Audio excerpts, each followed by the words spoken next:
La primera vez que me acosté con Marcos fue en mi cama matrimonial, un martes a las 12 del mediodía, mientras mi marido estaba reunido con su jefe en una videollamada que yo misma le ayudé a configurar desde la cocina. Ni siquiera habíamos terminado de recoger el desayuno. Los platos seguían en el fregadero. Yo todavía tenía puesta la camiseta de dormir y Marcos, aún sudando del gimnasio, no se quitó ni los calcetines. Duró poco. Muy poco, de hecho. Pero fue intenso. No por el sexo en sí, sino por lo que significaba. La sensación de estar cruzando una línea sin vuelta atrás mientras, a unos pocos kilómetros, mi marido pensaba que yo estaba en Mercadona comprando detergente. No me arrepentí. Ni en ese momento ni después. Solo sentí algo parecido al miedo cuando escuché un coche frenando frente a casa. Ni era Oscar ni era nada. Solo una furgoneta de reparto. Pero ahí me di cuenta de que no estaba jugando. Estaba destruyendo mi vida, pieza por pieza. Sé que suena frío. Como si fuera una villana de película barata. Pero no fue así. Oh sí, no sé. Todo esto empezó por una estupidez, como suelen empezar las cosas que terminan arrasándolo todo. Un comentario durante una comida de empresa. Un mensaje que no debí contestar. Un café que no tenía razón de ser. Y luego una excusa. Y otra. Y otra más. Hasta que un día no hizo falta excusa alguna. Oscar no tenía ni idea. Y no porque fuera ingenuo. Simplemente, confiaba en mí. En nosotros. Habíamos pasado por mucho juntos, la hipoteca, la muerte de su madre, un aborto espontáneo del que nunca hablamos demasiado. Y yo estaba ahí. Siempre. Hasta que un día dejé de estarlo. Físicamente seguía, claro. Pero ya no era su mujer. Era alguien más. Alguien que pensaba en otro mientras le hacía la cena. Alguien que fingía estar cansada mientras escribía mensajes que empezaban con "no puedo dejar de pensar en lo de hoy". No sé si quería que me pillara. No sé si una parte de mí no dejaba las cosas lo suficientemente limpias para que él sospechara algo. Pero lo que pasó después, eso sí que no lo vi venir. Porque cuando finalmente lo supo, no gritó. No rompió nada. No me echó de casa. No. Oscar hizo algo mucho peor. No sé qué esperaba que pasara después, pero desde luego no fue eso. Pasaron 3 días desde aquella tarde en la que Marcos salió por la puerta trasera con la camiseta empapada y yo me quedé allí, sentada en el borde de la cama, mirando mis propias piernas como si no fueran mías. 3 días en los que no pasó nada. Ningún comentario. Ninguna mirada rara. Oscar seguía como siempre, trabajando hasta tarde, comiendo rápido, durmiendo mal, dejando sus cosas por toda la casa y pidiéndome que le recordara cosas que él mismo había anotado en su móvil. Pensé que era buena señal. Pensé que no sospechaba nada. Me equivoqué. El viernes por la tarde, me propuso ir a cenar fuera. Eso ya era raro. Él no era de esos. No por tacaño, sino porque le daban pereza los sitios con ruido, con gente, con camareros preguntando cada 5 minutos si todo estaba bien. Acepté sin pensarlo demasiado, y eso fue el primer error de muchos. Me arreglé sin demasiado entusiasmo. Vestido negro, un poco de maquillaje, perfume suave. No por él, sino porque me sentía culpable. O quizás no era culpa, sino nerviosismo. Como si algo dentro de mí supiera que aquello no era una simple cena. Fuimos a un sitio bastante caro, de esos que salen en los periódicos locales con estrellas en las reseñas. Me extrañó que hubiera reservado con antelación, pero no dije nada. Me ofreció vino. Pidió platos que nunca suele pedir. Se rió con chistes que ni siquiera tenían gracia. Me miraba. Mucho. Más de lo normal. Y no con la mirada de quien desea. Era más bien la mirada de quien observa. Como si estuviera esperando algo. La conversación fue normal durante un rato. Me preguntó por mi trabajo, por mis compañeras, por si tenía pensado cambiarme de empresa. Y luego, de pronto, se quedó en silencio. Me miró fijamente durante unos segundos que se hicieron eternos, y dijo con toda la calma del mundo: ¿Te estás follando a alguien? Me quedé helada. Así, sin anestesia. No había ni rabia ni reproche en su voz. Solo una pregunta. Directa. Práctica. Como quien quiere saber si falta leche en la nevera. Me quedé quieta, sin saber si mentir, si negar, si reírme o si echarme a llorar. No supe cómo reaccionar. Le sostuve la mirada un segundo y luego la aparté. Eso fue suficiente para él. Lo sabía, dijo, sirviéndose más vino, como si nada. No lo sabía desde el principio, pero hace unas semanas algo no encajaba. No lo típico de que ya no me deseas o de que estás más fría. Eso me lo esperaba. Lo raro fue otra cosa. Tus silencios. Tu forma de no contarme las cosas. Nunca fuiste buena mintiendo, Laura. No dije nada. Sentía que si abría la boca se iba a caer todo. Él seguía hablando, sin levantar la voz, sin hacer ningún espectáculo. Al principio pensé que podía ser uno de esos tonteos tontos. Que quizás necesitabas atención.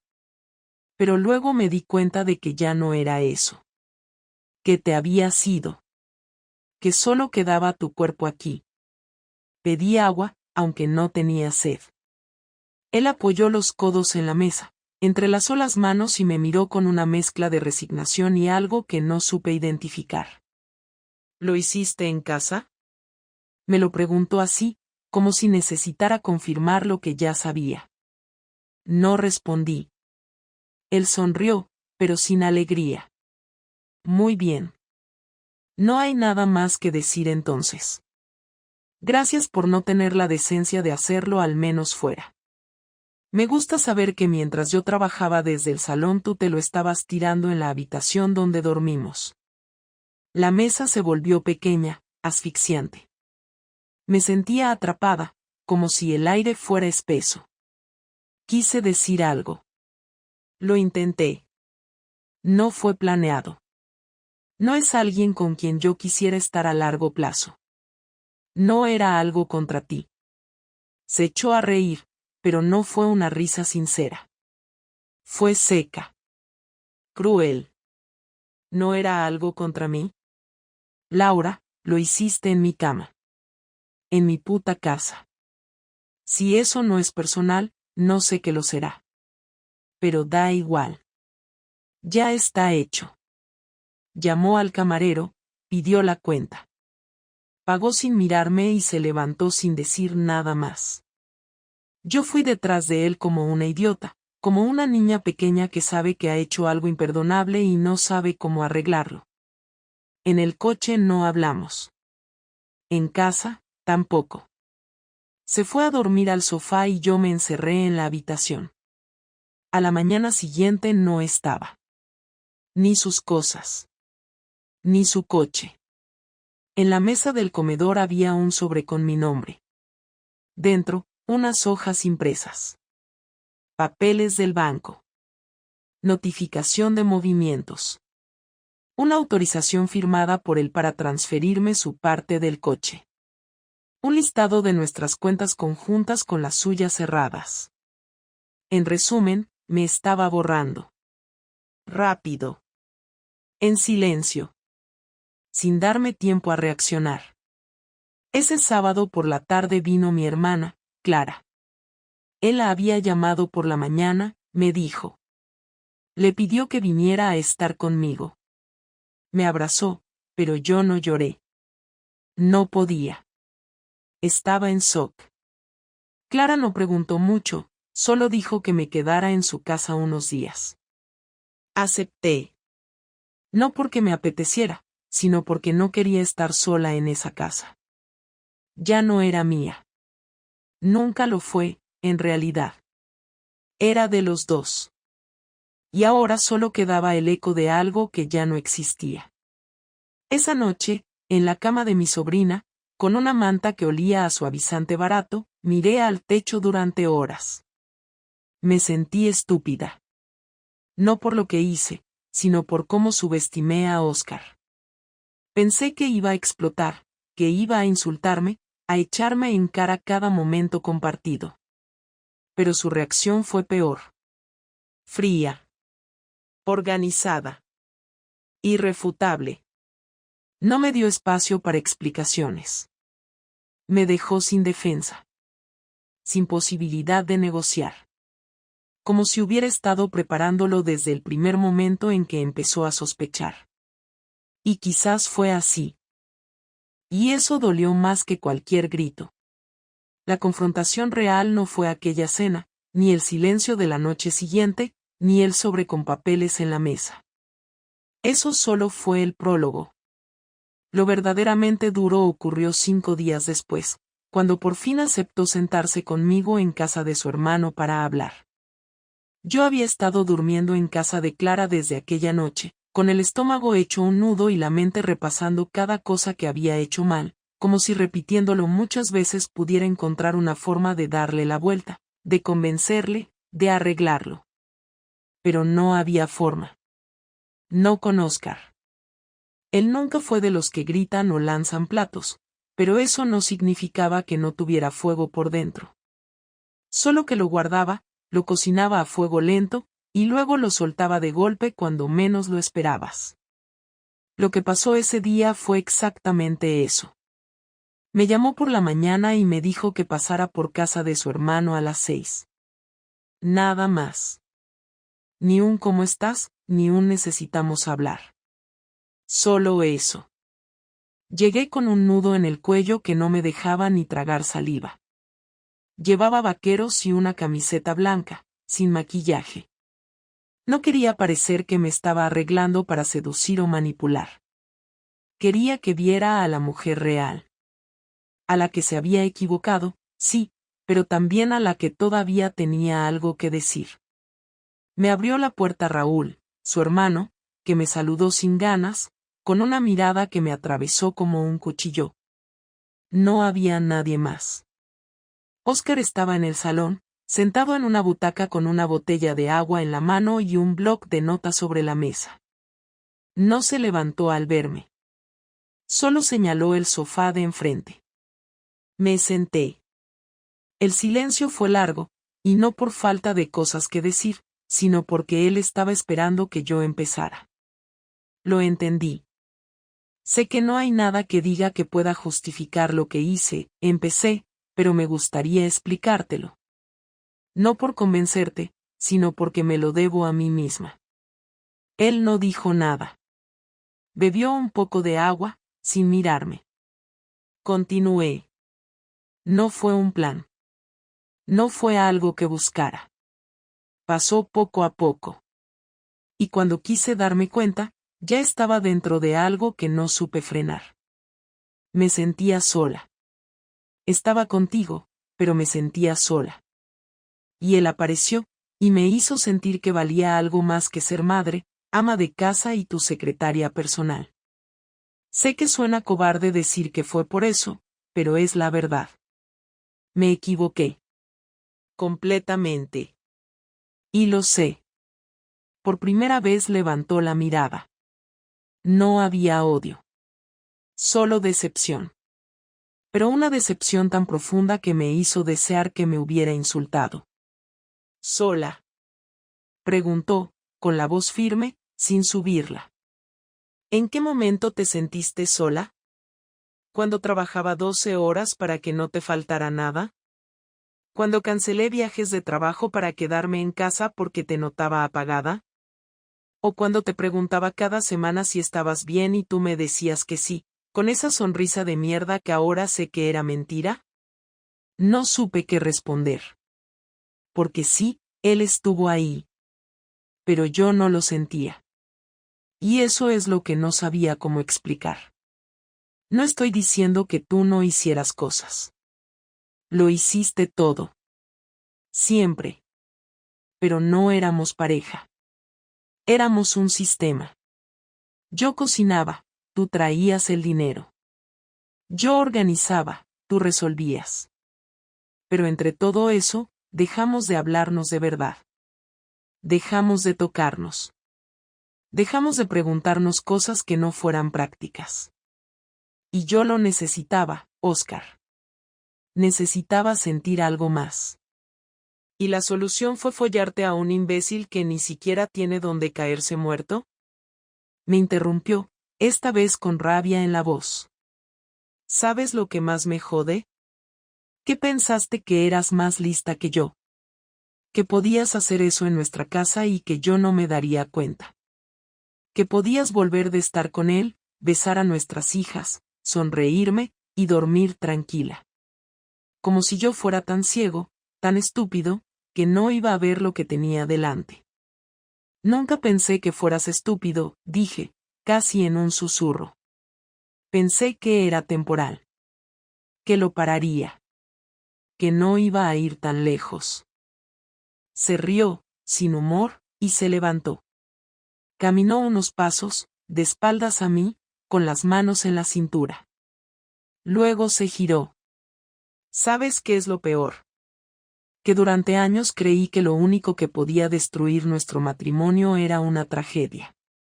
Una muerte, una enfermedad, una ruina. Pero no. Lo que lo destruyó fue una decisión tuya. Una serie de decisiones, mejor dicho.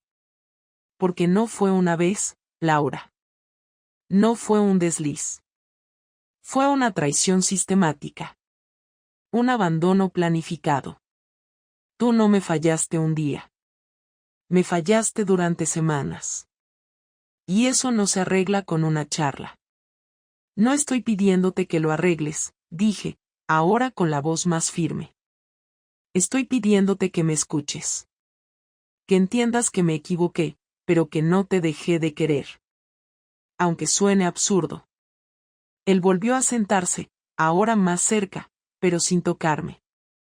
Me miró con una mezcla de compasión y cansancio. Yo también te sigo queriendo.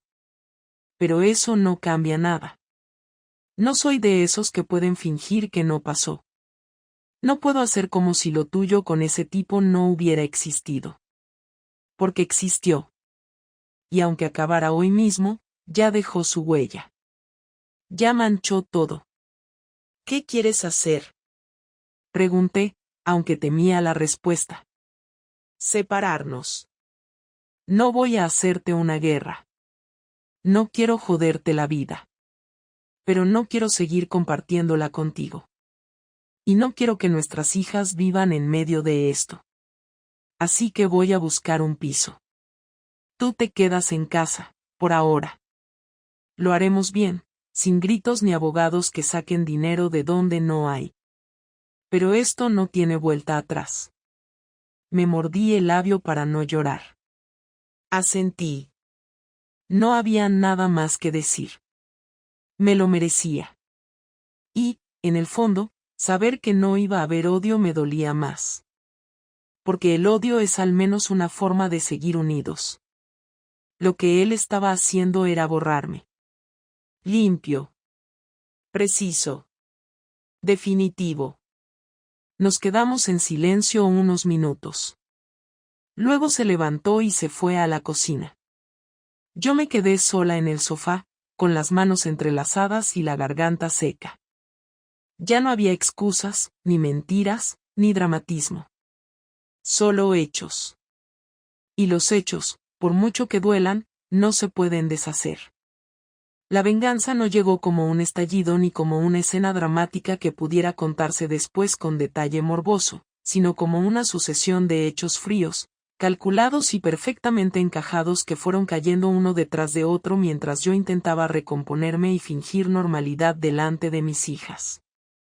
Oscar no me gritó, no me persiguió, no intentó humillarme cara a cara, porque su forma de castigar no tenía que ver con el ruido sino con el control.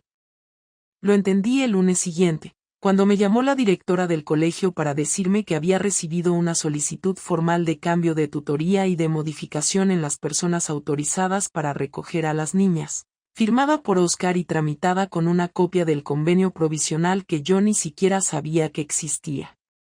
No era ilegal, no era agresivo, pero era un mensaje claro: ya no decidíamos juntos, ya no era parte del núcleo, ya no tenía voz en cosas que siempre había dado por sentadas. Ese mismo día, al volver a casa, encontré a un cerrajero cambiando la cerradura del trastero y del despacho que Oscar usaba cuando trabajaba desde casa. Me explicó, con toda la educación del mundo, que tenía una orden y que el propietario había solicitado nuevas llaves. No discutí. No levanté la voz. Me limité a asentir mientras sentía como algo dentro de mí se encogía. No era una escena violenta, pero era profundamente humillante, porque no había nada que pudiera reclamar sin quedar como la culpable que protesta después de haber roto todo. Esa noche, cuando Oscar vino a recoger a las niñas, me miró como si yo fuera una vecina incómoda y no la mujer con la que había compartido más de una década de su vida.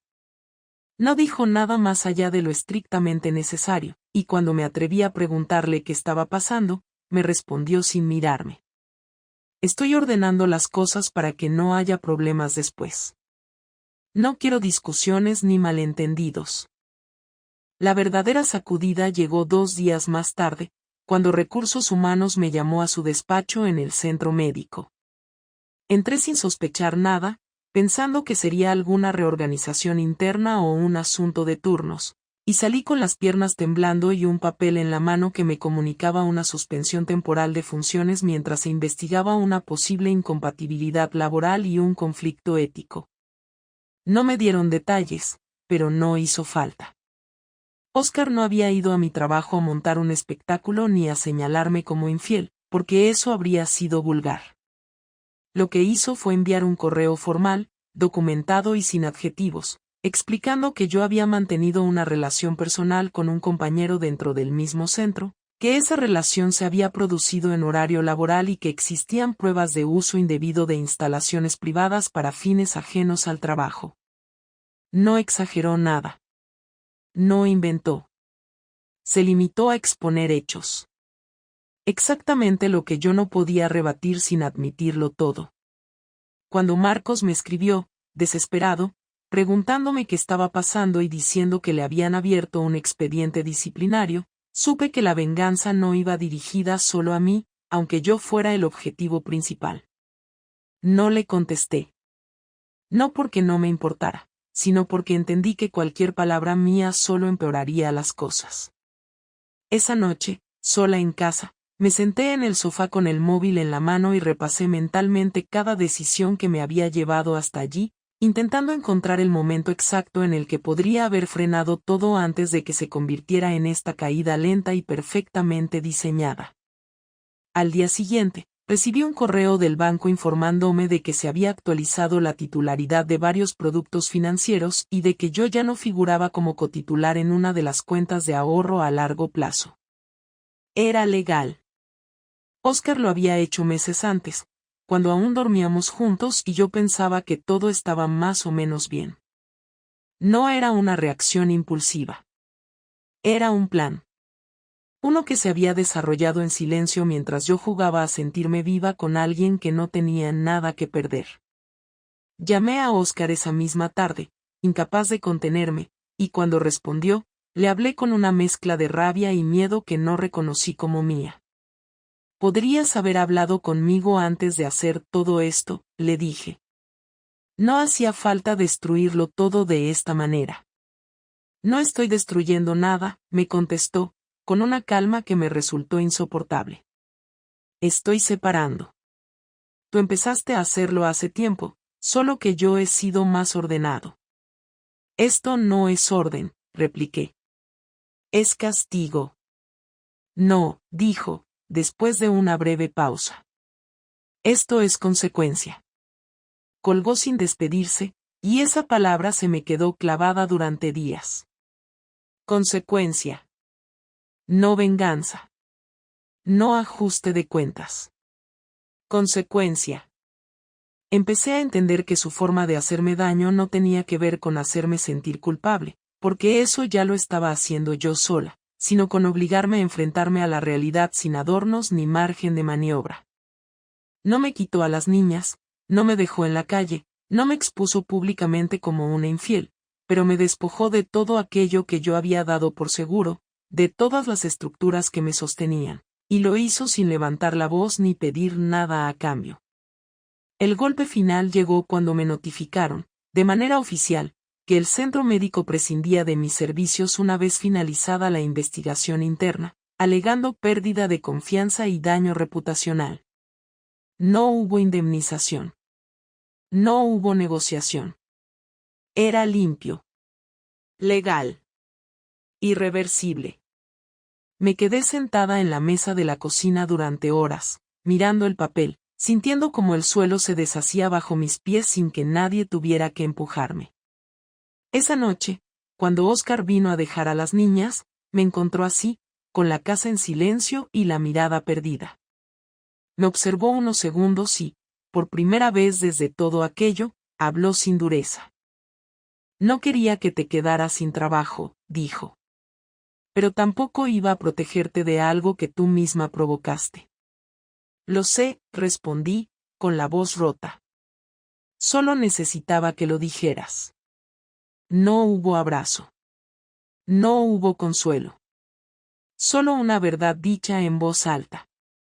Cuando cerró la puerta detrás de él, comprendí que su venganza no consistía en verme sufrir de forma explícita, sino en dejarme sola con mis decisiones, sin red, sin excusas y sin la posibilidad de refugiarme en el papel de víctima.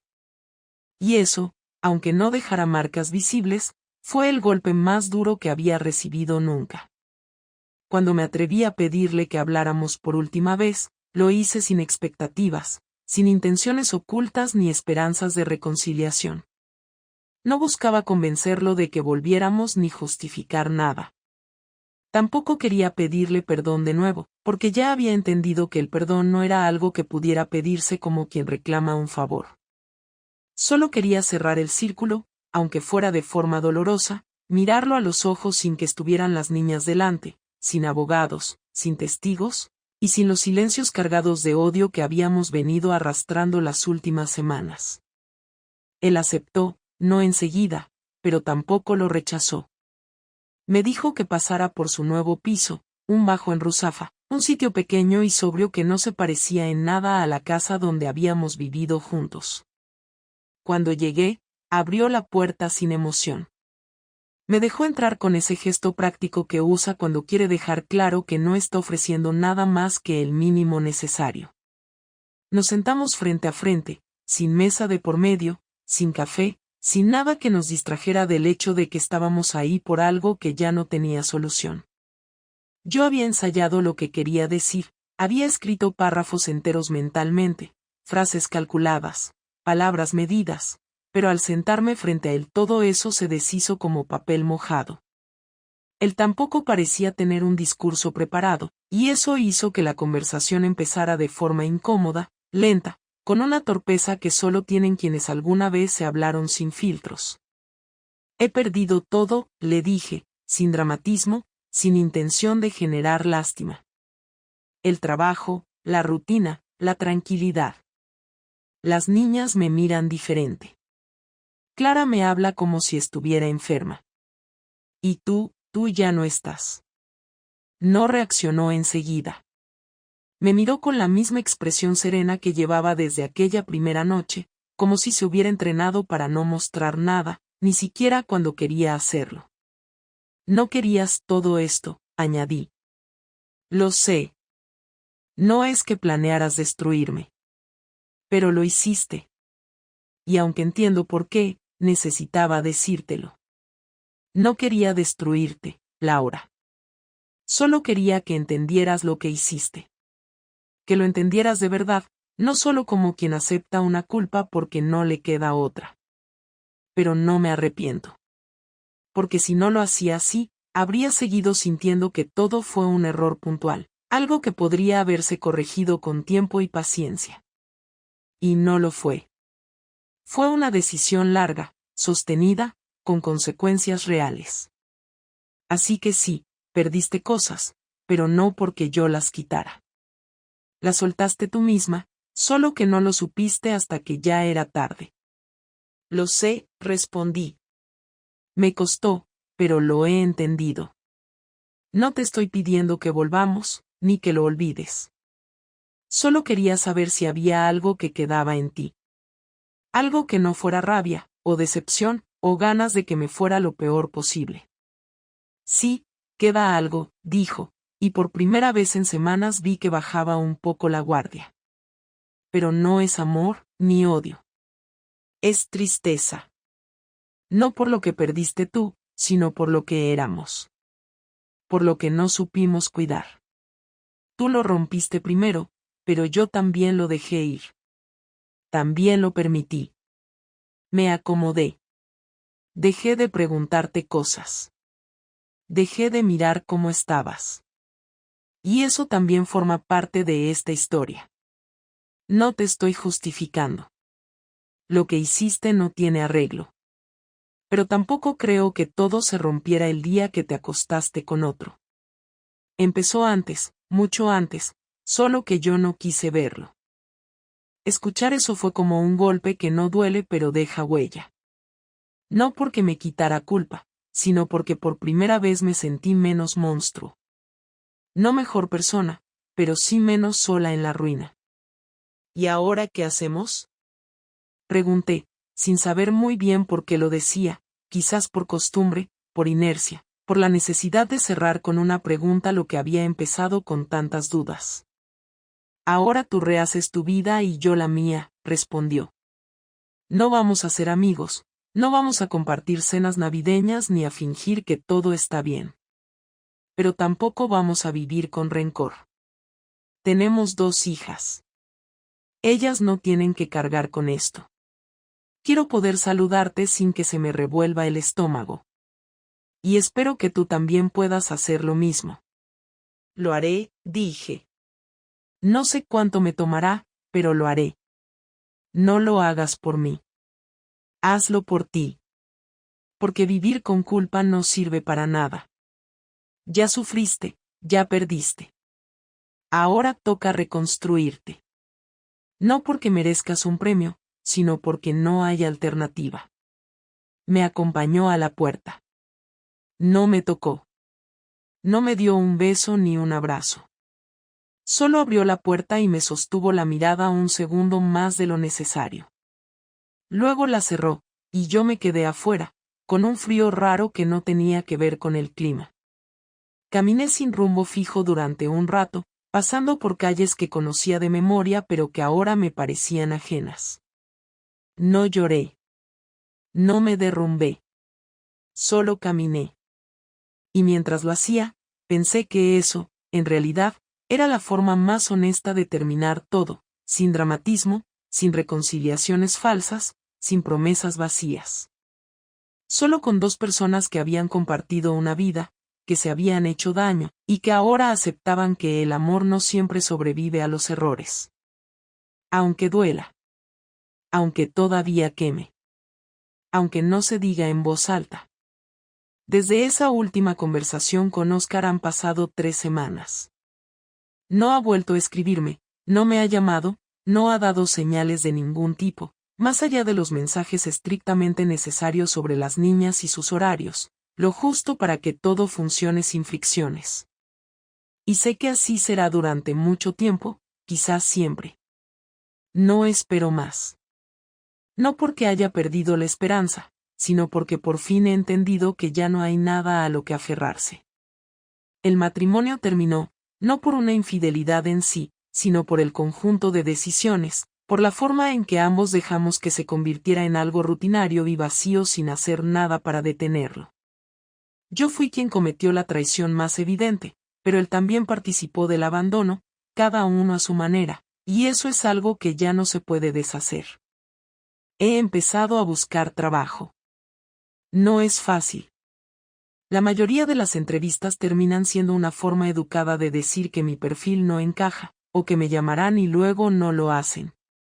A veces me planteo mentir, borrar del currículum el último centro médico o inventar un traslado por motivos familiares. Pero luego recuerdo que si algo tengo claro ahora es que mentir no sirve para sostener nada que valga la pena. Marcos sigue escribiéndome de vez en cuando, cada vez con menos intensidad, como si también estuviera entendiendo que no hay nada que recuperar entre nosotros.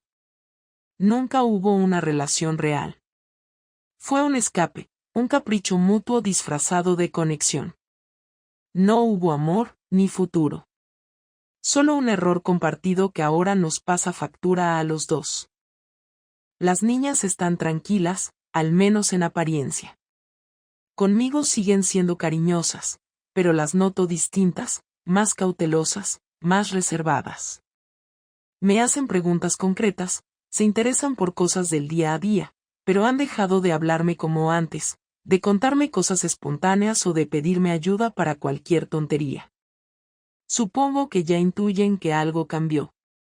A veces escucho cómo hablan por teléfono con Oscar y siento una punzada de celos, no porque quiera interrumpir ese vínculo, sino porque echo de menos tener ese tipo de conexión con ellas, una en la que no pese todo lo que ocurrió. No puedo culparlas. Solo puedo esperar que, con el tiempo, las cosas se acomoden lo suficiente como para que no me miren como la madre que arruinó la familia, sino como alguien que falló y lo está intentando arreglar desde donde se puede. Volver a la casa fue difícil. Clara me pidió que me quedara con ella más tiempo, que no me aislara, pero yo necesitaba volver al espacio donde todo empezó a romperse para entenderlo bien. Dormir sola en la cama donde estuve con Oscar fue incómodo, no por la ausencia física, sino porque cada rincón me recuerda lo que ya no está. La cocina, el salón, el cuarto de las niñas, todo me habla de una etapa que ya no existe. Durante los primeros días, no podía ni preparar café sin sentirme fuera de lugar, como si esa casa ya no me correspondiera. Pero con el paso de las horas, fui limpiando, ordenando, cambiando muebles de sitio, tirando cosas que ya no tenían sentido, y sin querer empecé a habitar el espacio como algo nuevo, no mejor, pero sí diferente. No estoy reconstruyendo nada para volver a lo de antes. Estoy empezando de cero, sin instrucciones, sin compañía, sin certezas. Y por más duro que sea, también es lo más honesto que puedo hacer. No tengo muchos amigos. La mayoría eran conocidos en común con Oscar o padres de compañeros del colegio de las niñas. La distancia se notó enseguida. Ya no me escriben, no me invitan a nada, como si mi error me hubiera convertido en alguien con quien no conviene vincularse. No los culpo. La gente necesita dividir el mundo entre buenos y malos para sentirse segura. Y en esta historia, yo soy la parte fácil de señalar. Pero he aprendido a no necesitar la aprobación de quienes solo estaban cuando todo parecía perfecto.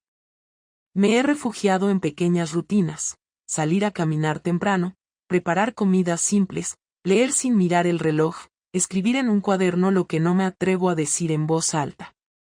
No es una vida emocionante, pero es una vida mía, y eso ya es más de lo que tenía antes. A veces pienso en cómo sería todo si nunca hubiera pasado nada con Marcos. Si hubiera reprimido el impulso, si hubiera hablado con Oscar cuando todavía había tiempo. Pero esos pensamientos no llevan a ningún sitio. El pasado no se corrige con arrepentimiento, y las decisiones no se anulan solo porque ahora duelan. He asumido que no hay redención fácil. Lo que hice tuvo consecuencias. Las merezco. Pero también merezco una oportunidad de seguir adelante, no porque me la den, sino porque me la construya. Y eso no va a pasar rápido. Me va a tomar meses, tal vez años, pero no pienso quedarme estancada en el papel de la mujer que arruinó su matrimonio. Fui esa mujer, pero no solo eso. También soy alguien que está aprendiendo a estar sola, que está aceptando sus límites, que ha dejado de esperar que alguien más la salve de sus propios errores. No tengo una gran reflexión final, ni una frase con la que cerrar esta historia como si fuera una película. Solo tengo hechos. Fui infiel. Fui desleal. Fui cobarde. pero también estoy siendo valiente ahora. Estoy recogiendo los pedazos sin pedirle a nadie que me ayude, sin esconderme, sin mentirme. Sé que esto no me convierte en una buena persona, pero tampoco me condena a ser una mala para siempre. Estoy en medio. Como todos. Intentando hacer lo mejor que puedo con lo que queda. Y si algo aprendí de todo esto, es que lo más difícil no es asumir la culpa, sino vivir con ella sin dejar que te destruya por completo. Así terminó la historia. Sin finales felices, sin reconciliaciones, sin castigos espectaculares. Solo con la vida siguiendo su curso, con una mujer sentada en su propia cocina, enfrentando cada día como un paso más hacia algo que todavía no sabe nombrar, pero que al menos ya no es mentira. Y por primera vez en mucho tiempo, eso me basta.